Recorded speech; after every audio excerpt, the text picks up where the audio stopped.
So this video is going to very quickly go over what cider is and why we use it in drama. So cider is a way of structuring our answers, and basically it's like a drama version of a P paragraph that you might have done in other subjects, which is point, evidence, explanation. This is just a little bit more detailed and tailored towards drama specifically. We try to use this in as much as we can, so we use it in our Component 1 coursework. We use it as well in our Component 3 answers, where there is more detail into the response. So things from like a 9 marker upwards, we use cider for. So let's get started as to what this means and what it stands for. So the C at the top stands for context. Okay, so we're basically saying a little bit in our opening sentence that we understand what is going on. So your context, let's say we're doing this for Component 3, might be that you understand the extract. So you say something like, Leah is confused within this extract. It might also be that you're referencing an intention of the author or a theme of the play within the context as well. So it could be something like, in this extract, Leah is showing that she is confused. This ties into the theme that education is important, something like that. With that as well, you can also link it to different things depending on what question you're answering. So if you are answering a design question, for example, your context might be something like your overall design vision. So your overall intention might be that you want the audience to feel sorry for these characters, or it might be that you're wanting to show the theme of gang culture or whatever it is. And that also works for the design side of it as well, so that you're getting the designer you're getting your design across very clearly in your opening sentence. With the context as well for section B of the written exam, this might be showing that you understand what the play is about, that you have gone to see for your live theatre evaluation. So you might say something like, we went to go and see Bouncers, which is a socio-political play about the nightlife in the 80s. Something like that. It's showing that you understand the context in which the play was created and performed as well. So straight up, we are saying we know what it is that we are talking about, and the hair flick as well matches that vibe. With this as well, some people like to reword the question as their opening sentence. You can do that too. Just make sure that you're saying that you know what it is that you're doing, as well as rewording the question. The next thing you do is identify. So that is you picking out, identifying the thing that you are specifically talking about in this paragraph. So, for example, you might identify a vocal skill that you are working on, or you might identify an element of costume design, or identify a physical skills the actors used in the play you went to go see. You're picking out that thing. With the identify as well, try to use subject-specific vocabulary here, because often in the mark schemes that we use for the Component 3 and Component 1, it talks about subject-specific terminology. So if you can whack that in your second sentence, and it could be something as simple as volume, or gobo, or gel, whatever it might be, if you can whack that in your second sentence, you're instantly showing the examiner, I know what I am talking about. I have knowledge and I have the understanding. So if you're showing that just by saying the keyword and giving a moment for that keyword to stand out in a sentence, that is very good. So the next thing you do after you said, this is the keyword I'm talking about, is you discuss the direction. Now I know this might make it a bit confusing with cider, that there's kind of two Ds here. But sometimes when I first started teaching this, I used to just say discuss. People would just kind of detail, like literally verbatim say what it is they did or what they saw or what they think.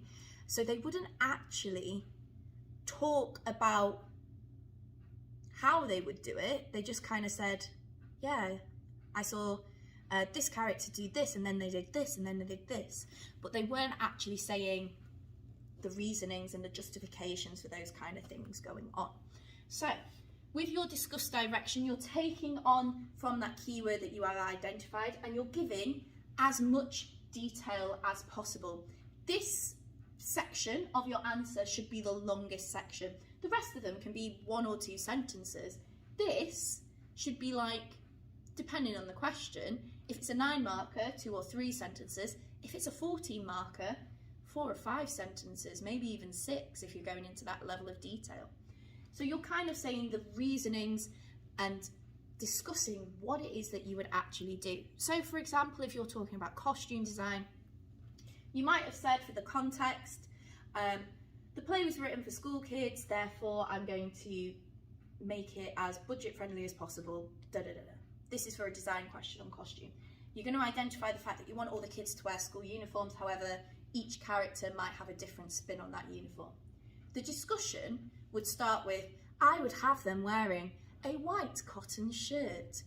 I would have, let's say Phil, have it neatly ironed. However, there will be a small food saying to show, da da da. You're giving as much detail as possible, okay? And you're showing the examiner, yes, I know what I'm talking about. Yes, I can throw in the keywords here and there and salt bay all of that vocab in there, but you're also making sure you're getting marks for what it is that you are doing, because you're linking it here to the extract, to the question, whatever it might be. Okay, so you're not just saying, I revised my lighting design, so I'm going to write it down.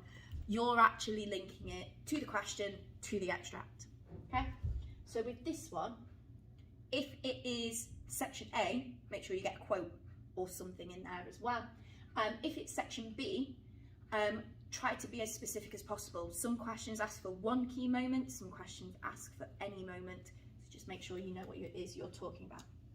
So with this, you now have said, this is what my play is about, this is the keyword, this is how and why I would do it.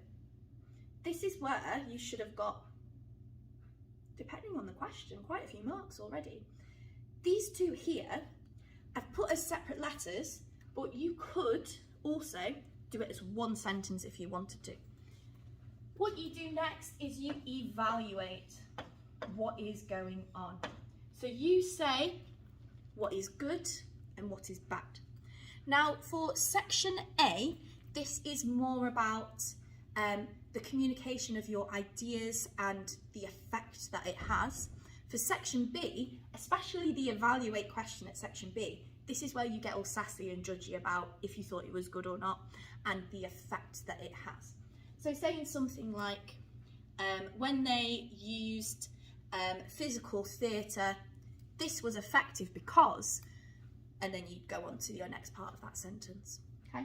So evaluate, saying if it was good, saying if it was bad, and maybe the little bit of the why if it's a longer mark question as well. Some people with this link it back to the context as well. Now, if you're doing something like a 14 marker, if you're evaluating it and linking it to the original context in which the play was performed, or maybe a different point within the play, so like linking it to what a character does later or earlier in the play, you know, maybe even linking it to the themes and the issues of the play, that is what gets you the higher marks in things like the 12 and the 14 marker as well. The last thing to talk about here then is relate to the audience.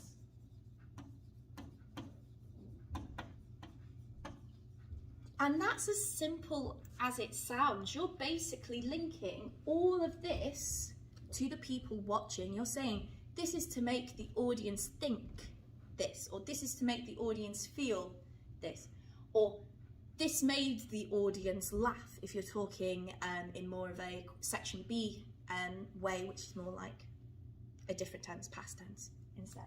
So you're basically saying all of this is for the audience.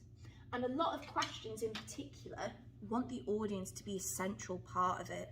So everything you're doing, you're justifying it for these bad boys, the audience. So hopefully this reminder of CIDR helps jog your memory and helps you with structuring your answers for some of the other questions. So like I said, CIDR is really, really good, not only for section 1, but for, by section 1 I mean component 1, but component 3, both section A and section B. You just might need to apply it differently depending on what question it is that you are answering. So hope this helps. Best of luck with your revision. Break a leg.